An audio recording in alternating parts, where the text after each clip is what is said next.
وہ قومیں جو سب راہیں طے کر چکی ہیں، ذخیرہ ہر ایک جنس کے بھر چکی ہیں۔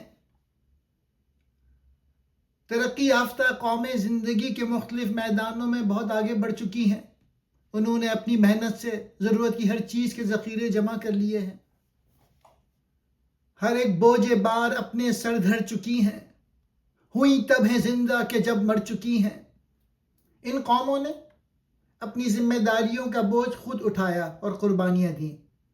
انہوں نے اپنی خواہشات مٹا کر قوم کے لیے کام کیا، تب انہیں حقیقی زندگی ملی۔ اسی طرح راہ طلب میں ہے پویا، بہت دور ابھی ان کو جانا ہے گویا۔ اتنی ترقی کے باوجود وہ مسلسل علم اور کامیابی کی جستجو میں مصروف ہیں۔ وہ سمجھتی ہیں کہ ابھی منزل دور ہے اور مزید آگے بڑھنا ضروری ہے۔ کسی وقت جی بھر کے سوتے نہیں وہ، کبھی سیر محنت سے ہوتے نہیں وہ۔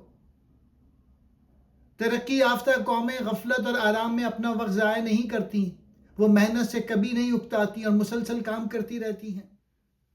بذات کو اپنی ڈبوتے نہیں وہ، کوئی لمحہ بیکار کھوتے نہیں وہ اپنی صلاحیتوں اور وسائل کو ضائع نہیں ہونے دیتی، اپنی زندگی کا ہر لمحہ کسی مفید اور تعمیری کام میں صرف کرتی ہیں۔ نہ چلنے سے تھکتے نہ اکتاتے ہیں وہ، بہت بڑھ گئے اور بڑھتے جاتے ہیں وہ مسلسل آگے بڑھنے سے نہ تھکتی ہیں اور نہ ہمت ہارتی ہیں۔ اسی لگن کے باعث بہت ترقی کر چکی ہیں اور مزید ترقی کر رہی ہیں۔ مگر ہم کہ اب تک جہاں تھے وہیں ہیں، جمادات کی طرح بار زمیں ہیں۔ اس کے برعکس ہم نے کوئی ترقی نہیں کی اور اپنی پرانی حالت میں پڑے ہیں۔ ہم بے حس اور بے عمل ہو کر زمین پر ایک بوجھ بن گئے ہیں۔ جہاں میں ہیں ایسے کہ گویا نہیں ہیں، زمانے سے کچھ ایسے فارغ نشیں ہیں۔ دنیا میں ہمارا کوئی نمایاں اور مفید کردار باقی نہیں رہا۔ ہم زمانے کے مسائل اور ترقی سے بے خبر ہو کر خاموش بیٹھے ہیں کہ گویا ضروری تھا جو کام کرنا وہ سب کر چکے، ایک باقی ہے مرنا۔ ہماری بے عملی سے ایسا لگتا ہے جیسے ہم تمام فرائض ادا کر چکے ہیں، اب ہماری زندگی میں کوئی مقصد نہیں اور صرف موت کا انتظار باقی ہے۔ یہاں اور ہیں جتنی قومیں گرامی، خود اقبال ہے آج ان کا سلامی۔ ملک کی دوسری باعزت قومیں ترقی اور خوشحالی حاصل کر چکی ہیں، کامیابی اور خوش نصیبی بھی ان کے سامنے جھکتی ہوئی نظر آتی ہے۔ تجارت میں ممتاز، دولت میں نامی، زمانے کے ساتھی، ترقی کے حامی۔ وہ تجارت اور دولت کمانے میں نمایاں مقام رکھتی ہیں، وہ زمانے کے تقاضوں کو سمجھتی اور ترقی کی بھرپور حمایت کرتی ہیں۔ نہ فارغ ہیں اولاد کی تربیت سے، نہ بے فکر ہیں قوم کی تقویت سے۔ جو دوسری قومیں ہیں وہ اپنی اولاد کی اچھی تعلیم و تربیت سے غافل نہیں ہوتی، اپنی قوم کو طاقتور اور خوشحال بنانے کی بھی مسلسل کوشش کرتی ہیں۔ دکان ان کی ہے اور بازار ان کا، بنج ان کا ہے اور بیاپار ان کا۔ کاروبار، دکانیں اور بازار دوسری قوموں کے اختیار میں ہیں۔ خرید و فروخت اور تجارتی سرگرمیاں پر بھی انہی کا غلبہ ہے، چاہے گوگل لے لیں، ایپل لے لیں، فیس بک لے لیں، انویڈیا لے لیں، جتنی بھی بڑی کمپنیاں ہیں وہ سب ویسٹ میں ہیں۔ زمانے میں پھیلا ہے بیوپار ان کا، ہے پیر و جواں برسر کار ان کا کاروبار دور دور تک پھیلا ہوا ہے اور وہ معاشی طور پہ مضبوط ہے۔ ان کے بوڑھے اور جوان سب محنت اور کام میں مصروف رہتے ہیں۔ کوکا کولا دنیا کے ہر ملک میں موجود ہے سوائے ایک یا دو کے۔ مدار اہل کاری کا ہے اب انہی پر، انہی کے ہیں آفس، انہی کے ہیں دفتر۔ مختلف شعبوں کے کام کا انحصار انہی کی قابلیت اور محنت پر ہے۔ دفاتر اور کاروباری اداروں میں بھی انہی کا انتظام اور اثر نمایاں ہے۔ معزز ہیں ہر ایک دربار میں وہ، گرامی ہیں ہر ایک سرکار میں وہ۔ دوسری قوموں کے لوگ ہر مجلس اور دربار میں عزت پاتے ہیں، حکومتی اداروں میں بھی انہیں قابل احترام اور باوقار سمجھا جاتا ہے۔ نہ رسوا ہیں عادت و اطوار میں وہ، نہ بدنام گفتار و کردار میں وہ۔ ان کی عادتیں اور معاشرتی طور طریقے انہیں رسوا نہیں کرتے، ان کی گفتگو اور کردار بھی بدنامی کے بجائے عزت کا باعث بنتے ہیں۔ نہ پیشے سے حرفے سے انکار ان کو، نہ محنت مشقت سے کچھ آر ان کو۔ وہ کسی جائز پیشے یا ہنر کو کمتر نہیں سمجھتے، محنت اور جسمانی مشقت کرنے میں بھی انہیں کوئی شرم محسوس نہیں ہوتی۔ جو گرتے ہیں گر کر سنبھل جاتے ہیں وہ، پڑے زد تو بچ کر نکل جاتے ہیں وہ۔ اگر انہیں ناکامی کا سامنا ہو تو ہمت ہارنے کے بجائے دوبارہ اٹھ کھڑے ہوتے ہیں، مشکلات اور مصیبتوں سے سمجھداری کے ساتھ راستہ نکال لیتے ہیں۔ ہر ایک سانچے میں جا کے ڈھل جاتے ہیں وہ، جہاں رنگ بدلا بدل جاتے ہیں وہ نئے حالات کے مطابق خود کو ڈھالنے کی صلاحیت رکھتے ہیں۔ زمانہ بدلنے پر اپنی حکمت عملی اور کام کرنے کا طریقہ بھی بدل لیتے ہیں۔ ہر ایک وقت کا مقتضا جانتے ہیں، زمانے کے تیور وہ پہچانتے ہیں۔ وہ ہر دور کی ضروریات اور تقاضوں کو اچھی طرح سمجھتے ہیں، زمانے کے بدلتے ہوئے حالات اور آنے والے خطرات کو بھی پہچان لیتے ہیں۔ یہ اگزامپل جو ہے وہ امریکن اور یورپین ملکوں کی دے رہے ہیں حالی۔ مگر ہے ہماری نظر اتنی اونچی کہ یکساں ہیں وہاں سب بلندی و پستی۔ ہم مسلمان خود پسندی میں اپنی نگاہ کو بہت بلند سمجھتے ہیں، اسی غرور کے باعث ہمیں ترقی اور تنزلی کے درمیان فرق نظر نہیں آتا۔ نہیں اب تک اصلاً خبر ہم کو یہ بھی کہ ہے کون مردار کیا ہے ترقی۔ ہم ابھی تک یہ بھی نہیں سمجھ سکے کہ زوال اور ترقی کیا ہوتے ہیں۔ ہم زمانے کی تبدیلیوں اور کامیابی کے اصولوں سے بالکل بے خبر ہیں۔ جدھر کھول کر آنکھ ہم دیکھتے ہیں، زمانے کو اپنے سے کم دیکھتے ہیں۔ ہم جس طرف بھی دیکھتے ہیں دوسروں کو خود سے کمتر سمجھتے ہیں، اپنی خامیوں کو نظر انداز کر کے جھوٹی برتری کے احساس میں مبتلا رہتے ہیں۔ یہ آج کے مسلمانوں کا تذکرہ ہے۔ زمانے کا دن رات ہے یہ اشارہ کہ ہے آشتی میں میری یہاں گزارا۔ زمانہ مسلسل سمجھا رہا ہے کہ کامیابی اسی کو ملے گی جو حالات سے ہم آہنگ ہوگا۔ زندگی میں باقی رہنے کے لیے وقت کے تقاضوں کو سمجھنا ضروری ہے۔ نہیں پیروی جن کو میری گوارا، مجھے ان سے کرنا پڑے گا کنارہ۔ جو قومیں زمانے کی تبدیلیوں کو قبول نہیں کرتی وہ پیچھے رہ جاتی ہیں۔ وقت بھی ایسے بے عمل اور ضدی قوموں کو چھوڑ کر آگے بڑھ جاتا ہے۔ سدا ایک ہی رخ نہیں ناؤ چلتی، چلو تم ادھر کو ہوا ہو جدھر کی۔ زندگی کی کشتی ہمیشہ ایک ہی سمت اور ایک ہی طریقے سے نہیں چل سکتی۔ بدلتے حالات کے مطابق مناسب راستہ اور حکمت عملی اختیار کرنا ضروری ہے۔ چمن میں ہوا آ چکی ہے خزاں کی، پھری ہے نظر دیر سے باغباں کی۔ مسلمانوں کے گلستان پر زوال اور تباہی کے آثار ظاہر ہو چکے ہیں۔ مدت سے حالات کی نگہبانی کرنے والی قوتیں بھی ان سے بے توجہی اختیار کر چکی ہیں۔ صدا اور ہے بلبل نغمہ خواں کی، کوئی دم میں رحلت ہے اب گلستان کی۔ قوم کی آواز، سوچ اور حالات پہلے جیسے خوشگوار نہیں رہے۔ اگر مسلمانوں نے اصلاح نہ کی تو اس گلستان کی رونق بہت جلد ختم ہو جائے گی۔ بناتی ہے انسان کو جو بہائم، مسلی ہے دل جمع جس سے نہ سائم۔ غربت انسان کو مجبور کر کے حیوانوں جیسی زندگی گزارنے پر آمادہ کر دیتی ہے. اس کے باعث نہ نمازی اطمینان سے نماز پڑھ سکتے ہیں اور نہ روزے دار سکون پاتا ہے. وہ یوں اہل اسلام پر چھا رہی ہے کہ مسلم کی گویا نشانی یہی ہے. غربت مسلمانوں میں اس قدر عام ہو گئی ہے کہ ہر طرف تنگ دستی نظر آتی ہے. یوں محسوس ہوتا ہے جیسے افلاس ہی مسلمانوں کی پہچان بن چکا ہے.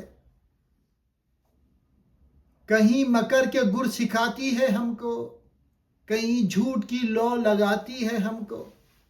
غربت بعض لوگوں کو فریب اور چال بازی سیکھنے پر مجبور کر دیتی ہے.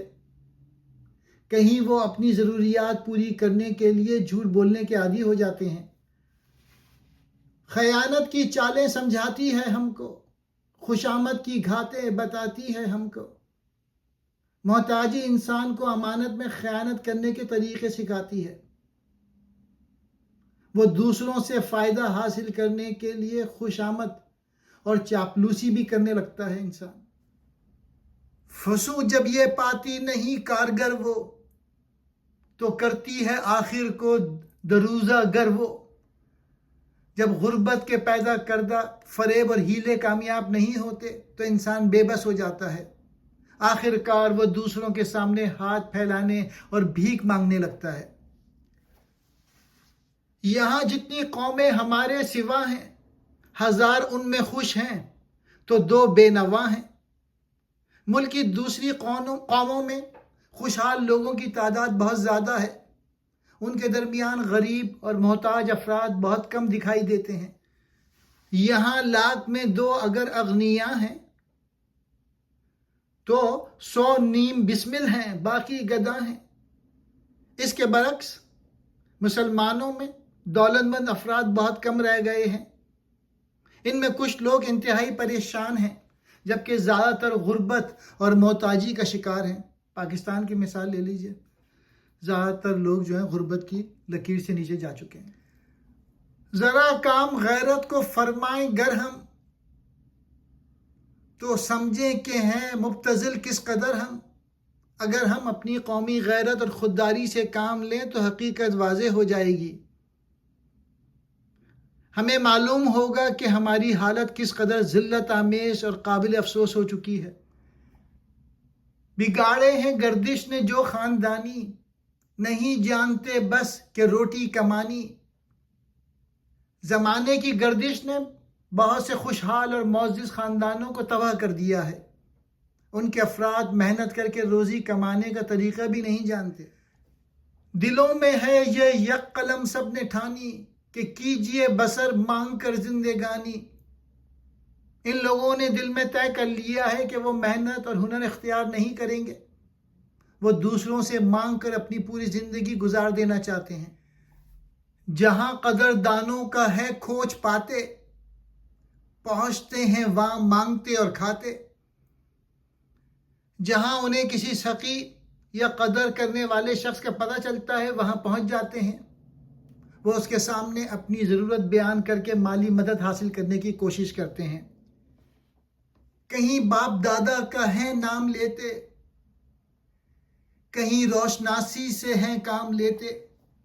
وہ مالی مدد حاصل کرنے کے لیے اپنے بزرگوں کی عظمت کا حوالہ دیتے ہیں. کبھی کسی جان پہچان اور تعلق کو استعمال کر کے فائدہ اٹھانا چاہتے ہیں.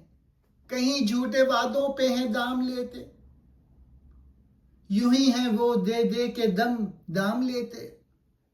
کبھی جھوٹے وعدے کر کے دوسروں سے پیسے حاصل کرتے ہیں. وہ لوگوں کو دھوکہ اور جھوٹی تسلی دے کر مالی فائدہ اٹھاتے رہتے ہیں.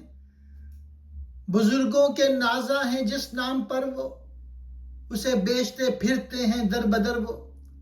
وہ اپنے بزرگوں کے جس عظیم نام اور مرتبے پر فخر کرتے ہیں، اسی نام کو استعمال کر کے در در مالی مدد مانگتے اور اس کی عزت گھٹاتے ہیں. یہ ہے ڈھنگ ان تازہ آفت زدوں کے، بہت کم زمانہ ہوا جن کو بگڑے. یہ ان خاندانوں کی حالت ہے جو کچھ عرصے پہلے ہی غربت کا شکار ہوئے ہیں. وہ اپنے نئے حالات قبول کر کے محنت کرنے کے بجائے مانگنے پر اتر آئے ہیں. ابھی ایک عالم ہے آگاہ جن سے کہ ہیں کس کے بیٹے وہ اور کس کے پوتے۔ ابھی دنیا کے بہت سے لوگ ان کے خاندانوں کی عظمت سے واقف ہیں۔ لوگ جانتے ہیں کہ یہ کن مشہور اور معزز شخصیات کی اولاد ہیں، جنہیں دیس پردیس سب جانتے ہیں، حسب اور نسب جن کا پہچانتے ہیں۔ ملک اور بیرون ملک لوگ ابھی تک ان خاندانوں کو جانتے ہیں۔ ان کا خاندانی پس منظر اور بلند نسب لوگوں میں مشہور ہے، مگر مٹ چکا جن کا نام و نشاں ہے، پرانی ہوئی جن کی اب داستاں ہے۔ بعض خاندانوں کی عظمت اور شہرت مکمل طور پہ ختم ہو چکی ہے، ان کے شاندار ماضی کی داستان بھی اب بہت پرانی ہو چکی ہے۔ فسانوں میں قصوں میں جن کا بیاں ہے، بہت نسل پر تنگ ان کی جہاں ہے۔ ان کے بزرگوں کی عظمت کا ذکر اب صرف قصوں اور کہانیوں میں باقی ہے۔ کئی نسلوں سے زمانے نے ان کی اولاد پر ترقی اور خوشحالی کے دروازے بند کر رکھے ہیں۔ نہیں ان کی قدر اور پرستش کہیں اب، انہیں بھیک تک کوئی دیتا نہیں اب معاشرے میں ان خاندانوں کی کوئی قدر اور عزت باقی نہیں رہی۔ ان کی حالت اتنی خراب ہے کہ لوگ انہیں بھیک دینا بھی پسند نہیں کرتے۔ بہت آگ چلموں کی سلگانے والے، بہت گھاس کی گٹھریاں لانے والے، بڑے خاندانوں کے بہت سے افراد معمولی خدمت اور مزدوری کرنے پر مجبور ہیں۔ کوئی چلمیں چلاتا ہے اور کوئی گھاس کی گٹھریاں اٹھا کر لاتا ہے۔ بہت در بدر مانگ کر کھانے والے، بہت فاقے کر کر کے مر جانے والے۔ بہت سے لوگ گھر گھر جا کر بھیک مانگتے اور اپنا پیٹ بھرتے ہیں۔ بعض افراد خوراک نہ ملنے کے باعث مسلسل فاقے کرتے اور مر جاتے ہیں۔ جو پوچھو کہ کس کان کے ہیں وہ جوہر، تو نکلیں گے نسل ملوک ان میں اکثر۔ اگر ان غریب لوگوں کا خاندانی پس منظر معلوم کیا جائے تو ان میں سے اکثر بادشاہوں، امیروں اور حکمرانوں کی اولادیں نکلیں گی۔ انہی کے بزرگ ایک دن حکمران تھے، انہی کے پرستار پیر و جوان تھے۔ ان غریب لوگوں کے بزرگ کبھی ملکوں پر حکومت کیا کرتے تھے۔ جوان اور بوڑھے سب ان کا احترام کرتے اور ان کے فرما بردار تھے۔ یہی مائے من عاجز و ناتواں تھے، یہی مرجع و یلم و اصفہاں تھے۔ ان کے بزرگ کمزور، مظلوم اور بے سہارا لوگوں کی پناہ گاہ تھے۔ دور دراز علاقوں کے لوگ بھی مدد اور انصاف کے لیے انہی کی طرف آتے تھے۔ یہی کرتے تھے ملک کی گلے بانی، انہی کے گھروں میں تھی صاحب قرآنی۔ وہ حکمران بن کر رعایا کی حفاظت اور ملک کی نگرانی کرتے تھے۔ ان کے گھروں میں حکومت، عزت، علم اور قرآن کی تعلیم موجود تھی۔ یہ اے قوم اسلام عبرت کی جا ہے کہ شاہوں کی اولاد در در گدا ہے۔ مسلمانوں کو اپنے زوال اور موجودہ حالات سے سبق حاصل کرنا چاہیے۔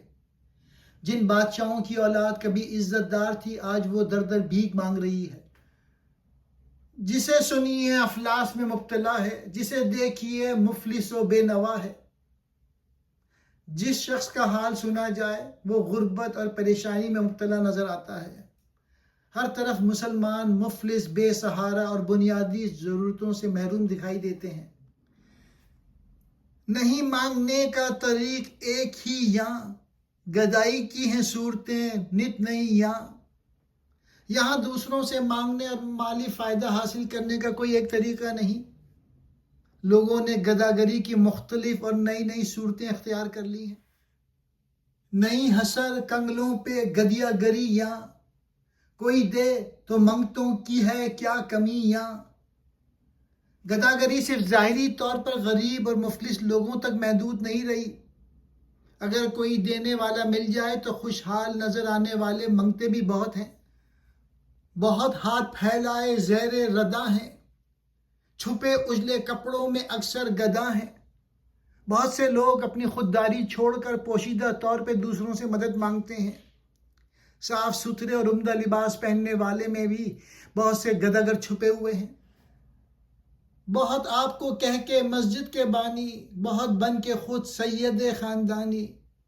بعض لوگ خود کو مسجد کا بانی ظاہر کر کے دوسروں سے چندہ اور مالی مدد لیتے ہیں۔ کچھ لوگ اپنے آپ کو خاندانی سید بتا کر اپنی عزت نسب سے فائدہ اٹھاتے ہیں۔ بہت سیکھ کر نو ہو سوز خوانی، بہت مدہ میں کر کے رنگی بیانی۔ بعض افراد نوحہ اور سوز خوانی سیکھ کر اسے روزی کمانے کا ذریعہ بناتے ہیں۔ کچھ لوگ دولت مندوں کی تعریف میں خوبصورت باتیں کہہ کر انعام حاصل کرتے ہیں۔ بہت آستانوں کے خدام بن کر پڑے مانگتے کھاتے پھرتے ہیں در در۔ بہت سے لوگ خود کو بزرگوں کے مزارات اور آستانوں کا خادم ظاہر کرتے ہیں۔ وہ اس مذہبی حیثیت کو استعمال کر کے در در مانگتے اور اپنا گزارا کر لیتے ہیں۔ مشقت کو، محنت کو جو آر سمجھے، ہنر اور پیشے کو جو خوار سمجھے۔ جو لوگ محنت اور جسمانی مشقت کو اپنے لیے باعث شرم سمجھتے ہیں، وہ جائز ہنر اور باعزت پیشے کو بھی حقیر اور کمتر خیال کرتے ہیں۔ تجارت کو، کھیتی کو دشوار سمجھے، فرنگی کے پیسے کو مردار سمجھے۔ وہ تجارت اور زراعت جیسے مفید کاموں کو مشکل سمجھ کر ان سے دور رہتے ہیں۔ غیر ملکی حکومت کی ملازمت سے ملنے والی رقم کو بھی ناپاک قرار دیتے ہیں۔ تن آسانیاں چاہیے اور آبرو بھی، یہ قوم آج ڈوبے گی گر کل نہ ڈوبی۔ وہ محنت کے بغیر آرام، دولت اور عزت حاصل کرنا چاہتے ہیں۔ اگر قوم نے یہ رویہ نہ بدلا تو اس کا زوال اور تباہی یقینی ہے۔ کرے نوکری بھی تو بے عزتی کی، جو روٹی کمائیں تو بے حرمتی کی۔ اگر وہ نوکری کرتے بھی ہیں تو ایسی جس میں عزت نفس محفوظ نہیں رہتی۔ وہ اپنی روٹی بھی ایسے طریقے سے کماتے ہیں جو ذلت اور بے حرمتی کا سبب بنتی ہے۔ کہیں پائیں خدمت تو بے عزتی کی، قسم کھائیے ان کی خوش قسمتی کی۔ اگر انہیں کوئی ملازمت ملتی ہے تو وہ بھی ذلت اور بے عزتی والی ہوتی ہے۔ حالی طنزیہ انداز میں کہتے ہیں کہ ایسی حالت کو خوش قسمتی کیسے کہا جا سکتا ہے۔ امیروں کے بنتے ہیں جب یہ مصاحب، تو جاتے ہیں ہو کر حمیت سے تائب۔ جب یہ لوگ امیروں اور دولت مندوں کے ساتھی یا خوش آمدی بن جاتے ہیں تو اپنی غیرت، خودداری اور قومی حمیت کو مکمل طور پہ چھوڑ دیتے ہیں۔ جتنے بھی منسٹرز ہیں آپ دیکھ لیں پاکستان کے اندر، جی حضوری میں کیا کر رہے ہیں۔ کہیں ان کی صحبت میں گانا بجانا، کہیں مسخرہ بن کے ہنسنا ہنسانا۔ وہ امیروں کی محفلوں میں گانا بجاتے ہیں اور اس کے ذریعے انہیں خوش کرتے ہیں۔ کبھی مسخرہ بن کر خود ہنستے اور دوسروں کو ہنساتے ہیں۔ کہیں بھپتیاں کہہ کے انعام پانا، کہیں چھیڑ کر گالیاں سب سے کھانا۔ کبھی دوسروں پہ طنزیہ جملہ کہہ کر امیروں سے انعام حاصل کرتے ہیں۔ کبھی لوگوں کو چھیڑتے ہیں اور جواب میں گالیاں اور بے عزتی برداشت کرتے ہیں۔ کچھ منسٹرز کو اتنی گالیاں پڑتی ہیں پاکستان میں۔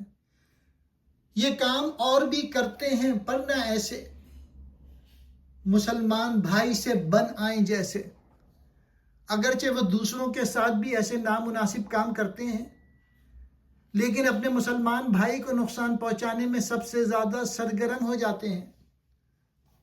امیروں کا عالم نہ پوچھو کہ کیا ہے، خمیر ان کا اور ان کی طینت جدا ہے۔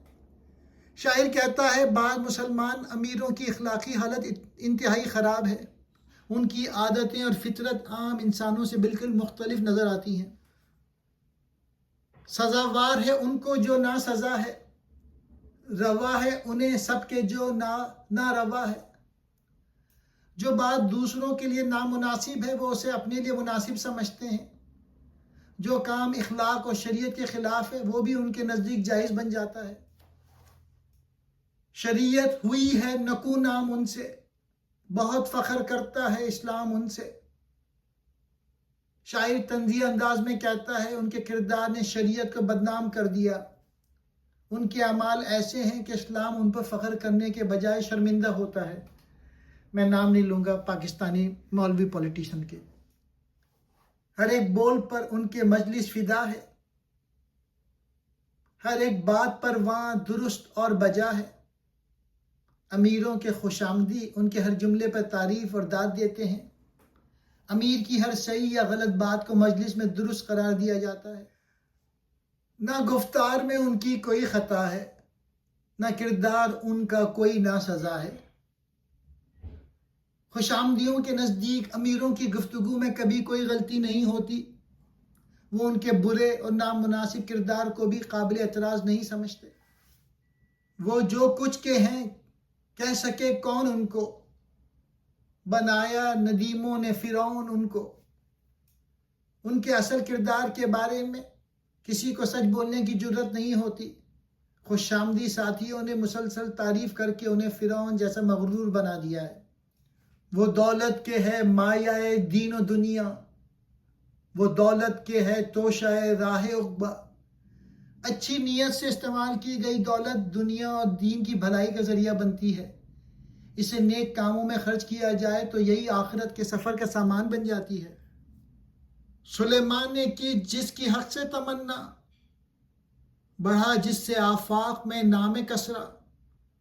حضرت سلیمان علیہ السلام نے بھی اللہ تعالیٰ سے عظیم سلطنت اور اقتدار کی دعا کی تھی، دولت اور حکومت ہی کے باعث کسرا کا نام پوری دنیا میں مشہور ہوا۔ کیا جس نے حاتم کو مشہور دورہ، کیا جس نے یوسف کو مسجود اخواں۔ دولت کے سخاوت سے استعمال نے حاتم تائی کو دنیا بھر میں مشہور کر دیا، اقتدار اور عزت نے حضرت یوسف علیہ السلام کو وہ مقام دیا کہ ان کے بھائی ان کے سامنے جھکے۔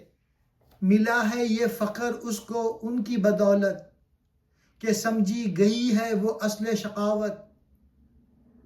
مسلمان امیروں کے غلط استعمال نے دولت کو بدنام کر دیا ہے، ان کے باعث لوگ دولت کو بدبختی اور برائی کی بنیاد سمجھنے لگے ہیں۔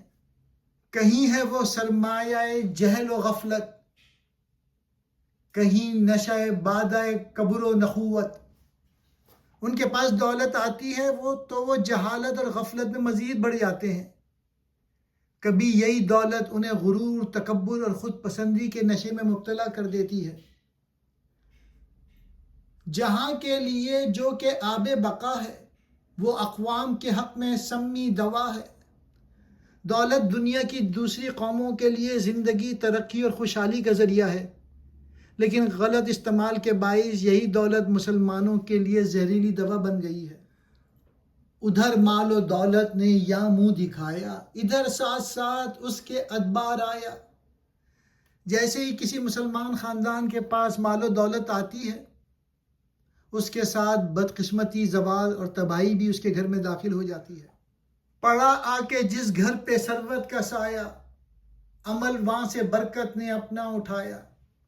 جس گھر میں دولت اور خوشحالی آتی ہے، وہاں کے لوگ محنت چھوڑ دیتے ہیں، بے عملی اور فضول خرچی کے باعث اس گھر سے برکت ختم ہو جاتی ہے۔